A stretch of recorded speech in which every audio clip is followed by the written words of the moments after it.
누가복음 18장입니다. 1절부터 8절까지 저와 여러분들이 한 절씩 교독하겠습니다. 예수께서 그들에게 항상 기도하고 낙심하지 말아야 할 것을 비유로 말씀하여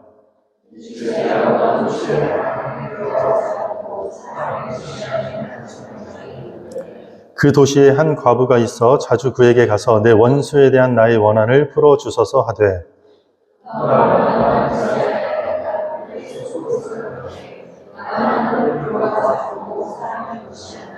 이 과부가 나를 번거롭게 하니 내가 그 원한을 풀어주리라. 그렇지 않으면 늘 와서 나를 괴롭게 하리라 하였느니라.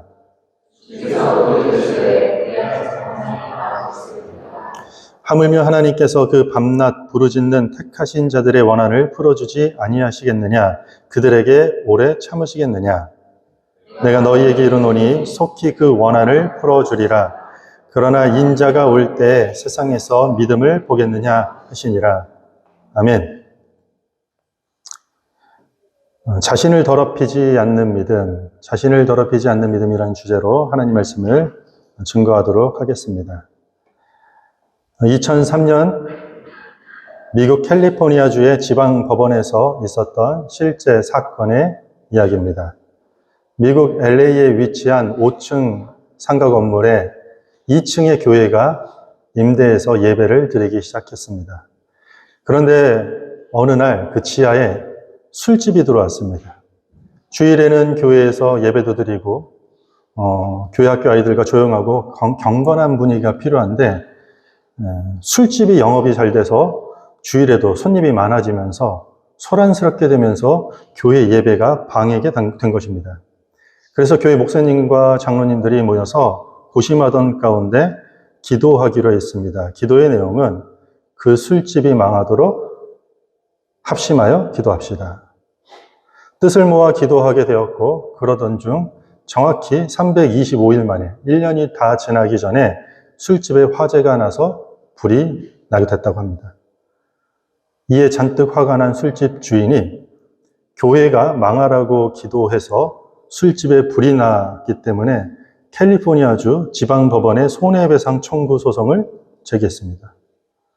그리고 소송으로 인해 재판이 열리게 됐는데 재판의 1차 심리 자리에서 판사가 원고에게 이렇게 묻습니다. 원고인 술집 주인은 교회 성도들이 망하라고 기도했을 때 반드시 망할 것이라고 믿었습니까? 술집 주인이 이렇게 답합니다. 예, 판사님, 교회가 기도하기 시작했다라는 소문을 저희가 들었을 때부터 알고 있었는데 1년이 다 지나서 결과적으로 불이 나서 망했기 때문에 이와 같이 손해배상 청구를 합니다. 이 대답을 들은 판사가 이제 피고인 교회를 대표한 목사님과 장로님에게 묻습니다. 목사님과 장로님은 교회에서 기도하면 그 술집이 반드시 망할 것이라고 믿고 기도했습니까? 두 분이 답변하기를 판사님, 기도한다고 다 기도한 대로 되는 게 아닙니다. 반드시 망할 것이라는 생각을 한 건 아니지만 혹시나 해서 저희가 기도해 본 것 뿐입니다. 이렇게 대답했다고 합니다.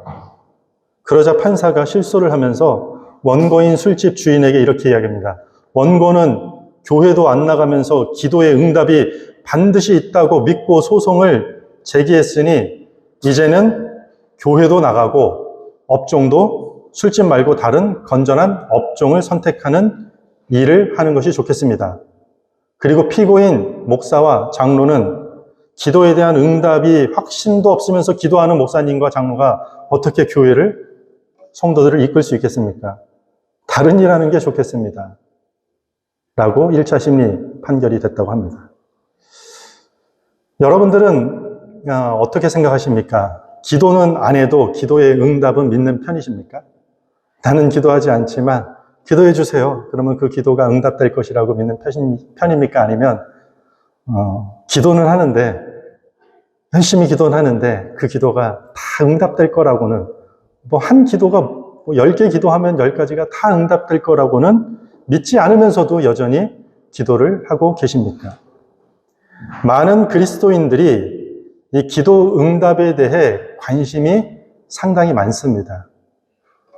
누구는 기도에서 응답받았다고 이야기하고 누구는 아직 응답받지 못했다고 하고, 어떻게 하면 우리가 기도해야 응답을 받을 수 있을까? 기도 응답에 대한 수많은 방법들과 설교들이 정말로 많습니다. 기도 응답에 대한 대표적인 한 가지 방법이 있는데, 그 방법이 바로 끈기 있게 기도하라는 것입니다. 인내를 가지고 간구하라는 것입니다. 성도가 항상 끈기 있게 기도해야 하는 근거로 가장 자주 사용되는 성경 본문이 바로 오늘 저희가 읽은 이 본문 내용입니다. 오늘 저희가 읽은 내용은 예수님께서 한 가지 비유로 설명하신 말씀의 내용입니다. 어떤 도시에 하나님을 두려워하지 않고 사람도 무시하는 이 불의한 한 재판장이 있었습니다. 그런데 그 도시에 한 과부가 있었는데 원수에 대한 자기의 원한을 풀어달라고 재판장을 찾아옵니다. 그런데 이 재판관은 과부의 원한을 무시하고 거절합니다. 그런데 계속해서 밤낮으로 찾아와서 번거롭게 하니까 이 불의한 재판장이 그 과부의 요청을 들어주고 풀어서 해결해 준다는 내용입니다. 그리고 예수님이 마지막에 비유 끝에 이런 말씀을 덧붙입니다. 하나님께서 밤낮 부르짖는 택하신 자들의 원한을 풀어주지 아니하시겠느냐. 어떻습니까, 여러분들? 생각보다 많은 그리스도인들은 불의한 재판장이 항상 찾아오는 과부가 귀찮아서라도 그녀의 원한을 들어주었듯이 우리도 하나님께 끈기 있게 항상 인내를 갖고 간구하면 응답해 주실 것이라는 결론에 도달하는 경우가 매우 많습니다. 오죽하면 한때 이 기도 응답에 대한 책들이 전찰리에 판매된 적이 너무나도 많아요. 제목도 하늘 보좌를 움직이는 기도, 이런 책이 팔렸던 적도 있습니다. 지금도 우리가 인터넷에 검색을 해보면 끈기 있는 기도로 응답받을 수 있다라는 글과 설교들이 넘쳐나고 있습니다. 지성이면 감천이라는 생각에 새벽마다 기도하고 밤새도록 철야하면서 기도하고 과거에는 산에 올라가서 소나무를 잡고 기도하고 작정 기도를 하고 금식 기도까지 하면서 우리가 포기하지 않고 끈기 있게 인내하면서 하나님께 간구하는 기도가 마치 기도의 모범이 되고 기도에 응답받는 최고의 방법이 어느 순간 되어버렸습니다. 여러분들은 어떻게 생각하십니까? 하나님도 두려워하지 않고 사람을 무시하는 불의한 재판장이 있는데 과부의 원한을 들어줄 생각이 전혀 없다가 매일매일 밤낮으로 찾아와서 번거롭게 귀찮게 하니까 그녀의 요청을 들어주었듯이 하나님도 원래 우리 기도를 응답해 줄 의향이 전혀 없었는데 우리가 아침으로 기도하고 밤으로 기도하고 금식하면서 기도하고 작정해서 기도하고 그렇게 오랫동안 번거롭고 끈질기게 기도하는 구도자의 그 정성을 보시고 하나님의 계획을 바꿔서라도 우리의 기도를 응답해 주는 분이 하나님이라고 여러분들은 생각하십니까? 마치 최종 합격자는 한 명만 뽑는데 기독교인이 3명이 최종 면접에서 만난다면 하나님께서 1년 동안 간절히 기도한 사람은 합격시켜주고 한 달밖에 기도하지 않은 사람들은 안타깝게 탈락시키는 것이 하나님이 우리를 향한 기도의 응답이라고 생각하십니까? 여기까지 들으면 여러분들은 오늘 목사님이 작정하고 기도하지 말라는 뜻이구나 이렇게 오해하면 안 됩니다. 제가 기도를 하지 말라는 이야기를 하는 것이 결코 아닙니다. 성도는 마땅히 기도해야 합니다. 성경은 성도들로 하여금 기도해야 하는 것을 항상 권면하고 있습니다. 그런데 이 기도가 자기의 필요들을 가득가득 그 기도 안에 채워서 그것들을 얻기 위해서 내가 원하는 것들을 얻기 위해서 끈질기게 인내를 가지고 조르듯이 밤낮으로 하나님 앞에 기도하면 응답할 것이라는 그런 우상숭배적인 생각을 떨쳐내라는 뜻입니다. 오늘 비유의 배경이요, 재판입니다. 재판. 고대 유대인의 법정에서는 물건을 도둑질 당한 사람이 직접 고소해야 돼요. 경찰도 없고 변호사도 없습니다. 도와줄 남편이나 자녀가 없는 과부는 그 누구보다도 무력한 상태에 있어요. 그들의 유일한 희망은 이런 법적인 보호예요. 사람 사이에서 분쟁이 일어나면 재판관이 어떤 사람이 정당한지 결론을 내리는 역할을 했던 것입니다. 그런데 불의한 재판관이 과부를 인정해주고 네가 의롭다라고 판정을 내려주게 된 것입니다. 우리 5절 한번 볼까요? 5절에 보면 내가 원한을 풀어주리라. 그렇지 않으면 나를 괴롭게 하리라. 여기서 보면 그렇지 않으면 나를 괴롭게 하리라. 괴롭게 한다라는 말은 수치와 불명예를 주어서 이 명성에 먹칠을 하게 한다는 뜻이에요. 유대인들이 가지고 있는 이 문화적 특징 중 하나가 쉐임 컬처예요. 수치 문화예요. 체면이 그 목숨보다도 더 중요해요.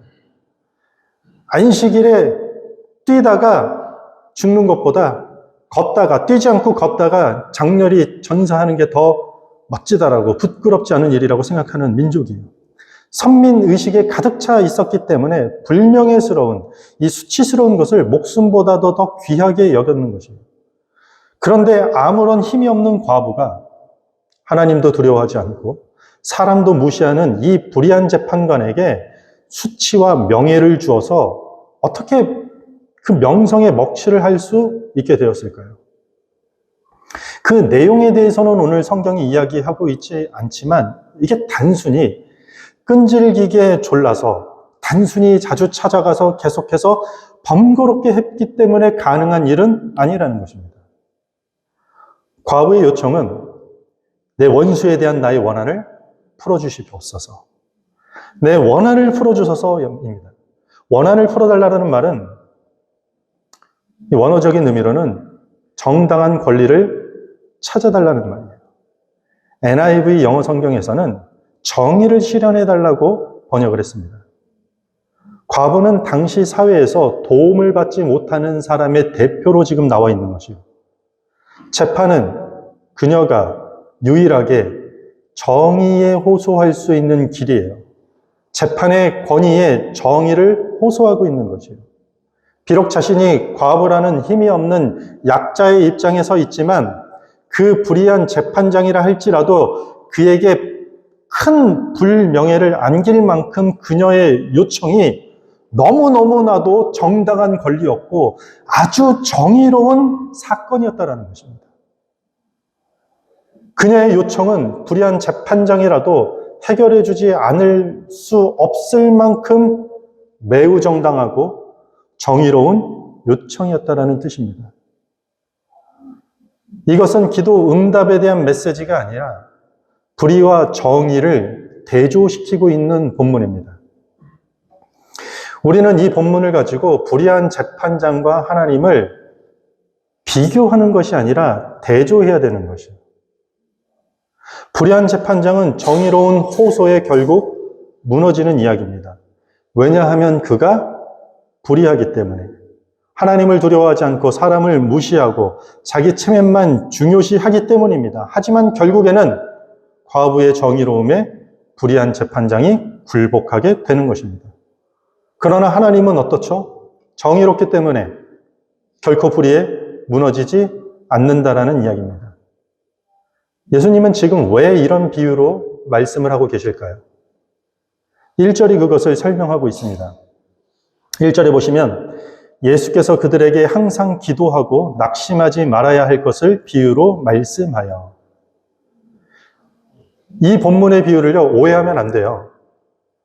기도하고 있는데 응답이 잘 안 돼서 그래서 낙심되는 상황이 아닙니다. 이전에 17장의 이야기를 보면은요, 바리새인들이 예수님께 나와서 질문을 합니다. 하나님의 나라가 어느 때 임합니까? 라고 질문을 해요. 하나님의 다스리는 나라가 언젠간 오신다고 했는데 그 하나님의 주권 아래서 진정한 평안과 안식을 누릴 수 있는 그때가 언제 옵니까? 라고 질문을 해요. 그 질문에 대한 대답으로 지금 이 얘기를 하고 있는 것이에요. 예수께서 그들에게 언제 올지 모르지만 항상 기도하고 낙심하지 말라고 이야기하면서 지금 이 비유를 설명하고 있는 것이에요. 하나님 나라가 아직 임하지 않는 시대 속에서 우리가 살고 있는데 하나님을 믿지만 여전히 세상에서 불의한 일들 때문에 우리 믿는 사람들이 정의로운 일을 하려고 할 때 힘든 상황이 많을 테니 이럴 때 기도하고 낙심하지 말라는 뜻입니다. 하나님 나라가 오기 전까지 이 세상 가운데 여전히 불의한 사람, 불의한 일들, 불의한 환경들 때문에 힘든 일들을 너희가 겪을 것이다.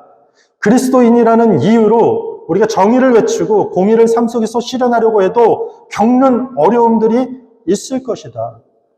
세상에 불의함이 가득 차 있는데 우리가 정의로 살아가려고 한다면 계속해서 충돌하게 되는 것입니다. 그러므로 성도들은 그 불의한 세상 속에서 자기 자신을 그 불의함들과 뒤엉키지 않게 자신을 더럽히지 않게 하라는 이야기입니다. 이 재판관처럼 하나님을 두려워하지 않고 사람을 무시하는 사람들이 힘을 갖고 불의하게 우리가 살아가는 세상을 결정하고 판단한다 할지라도 그 불의함 때문에 하나님의 백성들까지 결코 더러워지지 않도록 기도하면서 낙심하지 말라는 이야기입니다. 기도하지 말라라는 것이 아니라 오히려 이것들을 위해서 기도하라는 뜻입니다. 그 기도는 정의가 불의를 이기게 해달라는 기도가 되는 것입니다. 개인의 욕망과 욕심을 위해서 끈질기게 간구하면 하나님의 어떤 결심을 꺾을 수 있다라는 그런 뜻이 아니라 하나님의 정의와 공의가 이 불의한 세상 속에서 불씨가 되어서 희망과 소망의 빛을 비추게 해달라고 그렇게 기도하라는 뜻입니다. 7절과 8절 같이 읽겠습니다. 시작.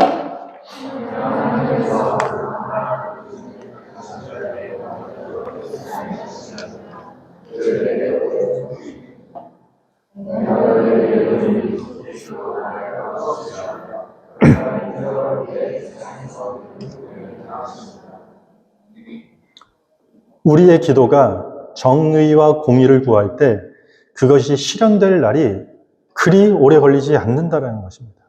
그러한 정의와 공의가 불의함을 이기는 날이 올 것이라는 믿음, 그 믿음을 가지라는 뜻입니다. 하나님께서 마지막 때에 우리에게 보고자 하시는 그 믿음은 밤낮으로 우리가 이 땅에 살면서 떼쓰고 조르면서 언젠가는 하나님께서 내 기도 응답해 주겠다라는 그 믿음이 아니라 불의한 세상 속에서 우리 자신을 더럽히지 않게 하겠다라는 그 믿음을 가지라는 것입니다. 과부와 재판장의 비유는 인내를 가지고 밤낮으로 끈질기게 기도하면 응답받는다라는 내용이 결코 아닙니다.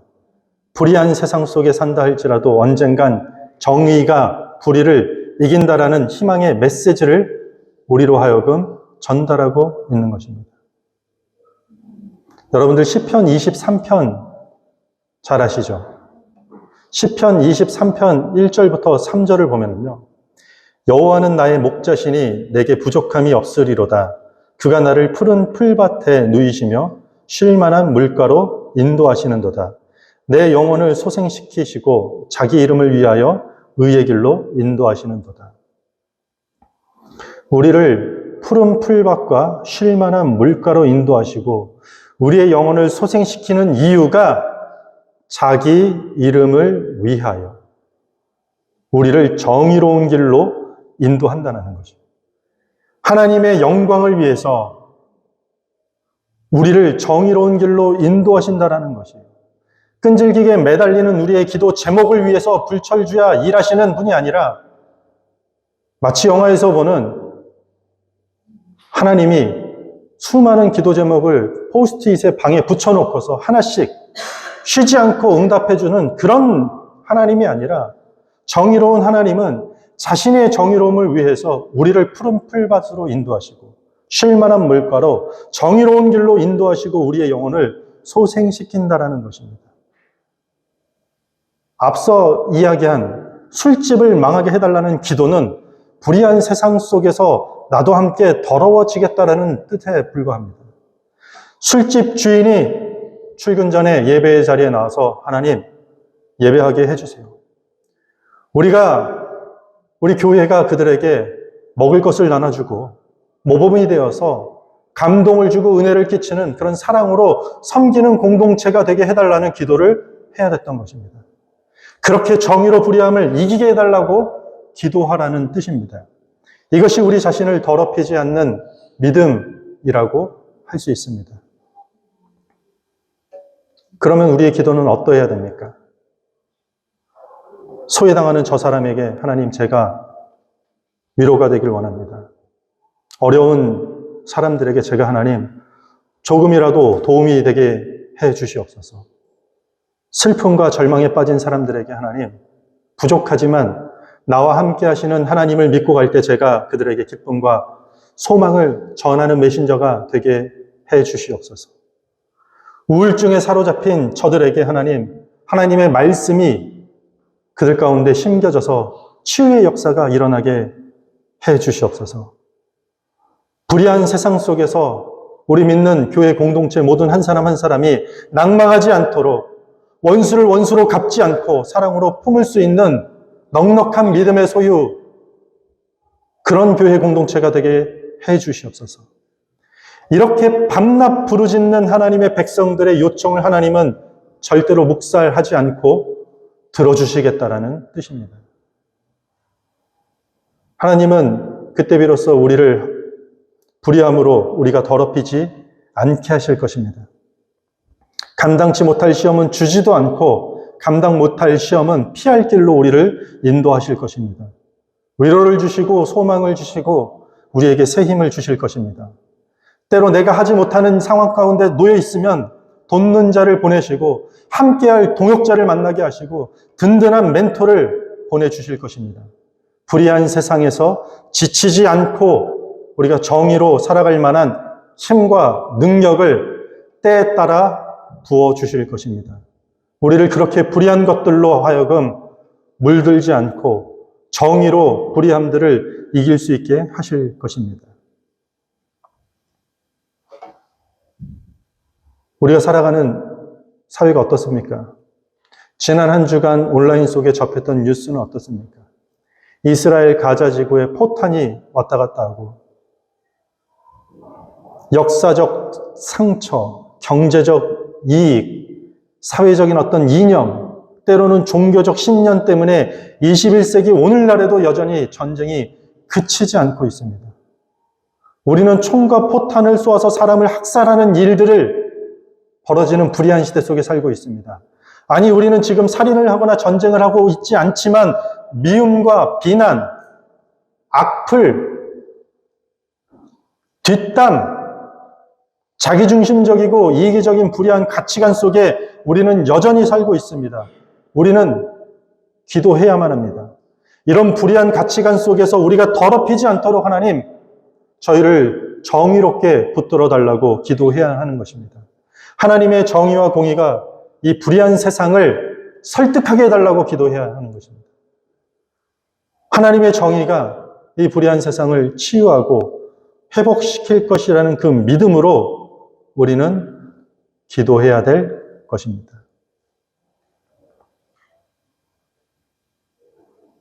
더 이상 인터넷에 아니면 휴대폰에 떠도는 말도 안 되는 글에 여러분들 현혹되지 않길 바랍니다. 끈기 있게 기도해서 응답받는 방법, 그런 건 존재하지 않습니다.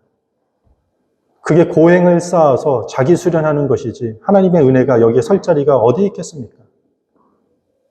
하나님께서는 우리로 하여금 불의한 세상 속에서 우리가 살다가 낭망하고 지치지 않기 위해서 정의가 회복될 수 있도록, 정의로움이 불의한 재판장을 이겼듯이 하나님의 정의가 반드시 불의한 세상 가운데 회복되고 세워질 수 있을 수 있으니 그 정의를 붙들고 지치지 않고 낭망치 말고 기도하라는 것입니다. 말씀을 정리하겠습니다.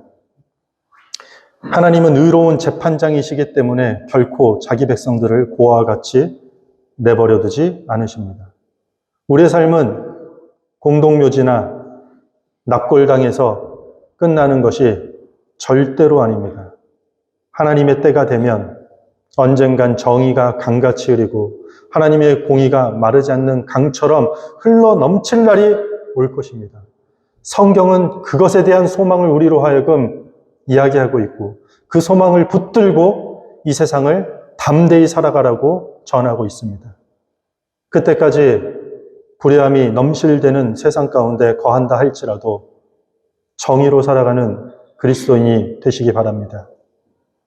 교회가 힘을 잃은 이유가 무엇입니까? 끈질기게 우리가 기도하지 못해서 교회가 힘을 잃었습니까? 저는 그렇게 생각하지 않습니다. 불의한 세상 속에서 똑같이 불의함으로 마주하기 때문에 교회의 영향력이 사라진 것입니다. 정의로 불의함을 이기게 해달라고 여러분들 기도하시기 바랍니다.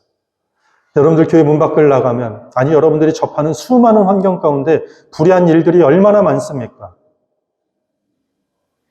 그 불의함의 하나님 더럽혀지지 않도록, 불의한 세상과 똑같이 살지 않도록 하나님 그 불의함 때문에 제가 하나님에 대한 믿음을 저버리지 않도록, 낙심하지 않도록 하나님 기도할 테니 하나님 제 삶 가운데, 제 심령 가운데, 우리 가정 가운데, 내 직장 가운데, 내가 살아가는 그 이웃과 마을 공동체 가운데 하나님 정의가 세워지게 하나님 도와주시옵소서. 우리에게 펼쳐진 삶의 현장에서 불의가 물러가고 정의가 세워지는 은혜를 누리는 그런 성도와 교회가 되기를 주님의 이름으로 축복합니다. 우리 다 같이 자리에 서서